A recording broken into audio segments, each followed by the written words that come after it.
there are some words in Hebrew that sound just like English, but they mean something else in Hebrew. For example, elephant, which is appeal, dog, which in Hebrew means fish. Wow. Shalom. Hello. אנחנו מוזס וזיפורה. We are Moses and Zippora. ואנחנו לומדים עברית. And we are learning Hebrew. We all know that learning a new language can be extremely challenging. Especially with Hebrew. The prepositions, the pronouns, the present tense, the nikudot, the vowels, the numbers, the letters.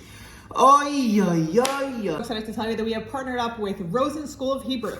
They have master teachers, immaculate of modern Hebrew. If you're going to learn Hebrew, you need to learn from the very best. Starting from the very basics of learning the Hebrew alphabet. With an investment of just 2 hours per week, you'll be speaking, understanding, reading, and writing Hebrew like a pro. Just after a couple of months, if you're going to be thinking about Hebrew and wanting to learn the holy tongue in the modern Hebrew that is spoken today, Rosen School of Hebrew.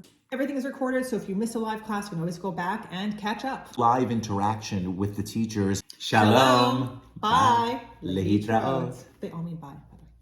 Lehitraot.